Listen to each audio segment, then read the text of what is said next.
राजकीय, सामाजिक आणि सार्वजनिक जीवनात काम करत असताना आपल्या शासन व प्रशासनासंदर्भातील कामाचा लेखाजोखा ठेवण्यासाठी, मांडण्यासाठी विश्वासू आणि प्रामाणिक सहकारी प्रत्येकाला हवा असतो. राष्ट्रवादी काँग्रेसचे संस्थापक शरद पवार हे गेल्या 60 वर्षांपासून राजकारणात सक्रिय असून 55 वर्षांहून अधिक काळ ते संसदीय राजकारणात आहेत. त्यामुळे त्यांच्याकडे देखील अनेक स्वीय सहाय्यक गेल्या कित्येक वर्षांपासून काम करत आहेत. गेल्या 53 वर्षांपासून शरद पवारांचे स्वीय सहाय्यक म्हणून काम करणाऱ्या तुकाराम धुवाळे यांचं निधन झालंय. 53 वर्ष सोबती राहिलेल्या, प्रत्येक क्षणात साथी बनलेल्या तुकाराम धुवाळे यांच्या निधनाबद्दल शरद पवारांनी दुःख व्यक्त करत आठवणींना उजाळा दिलाय.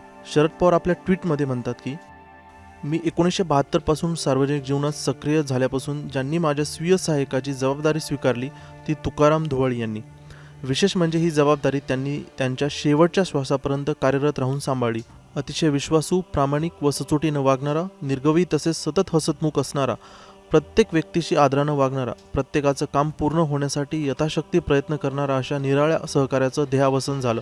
याचं मला अत्यंतिक दुःख होतं, अशा शब्दात शरद पवारांनी स्वीय सहाय्यक धुवाळे यांच्या निधनानंतर भावना व्यक्त केल्यात.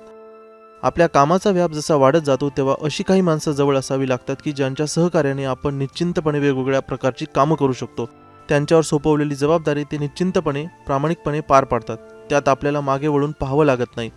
अशातीलच धुवाळी होते. त्यांच्या जाण्यानं कुटुंबातील एक व्यक्ती गेल्याचं दुःख होतंय.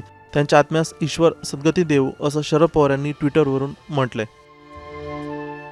तसेच राज्याचे उपमुख्यमंत्री अजित पवार, खासदार सुप्रिया सुळे, आमदार आणि कधी काळी शरद पवारांचे स्वीय सहाय्यक राहिलेल्या दिलीप वळसे पाटलांनी तुकाराम धुवाळे यांच्या आठवणींना उजाळा दिलाय.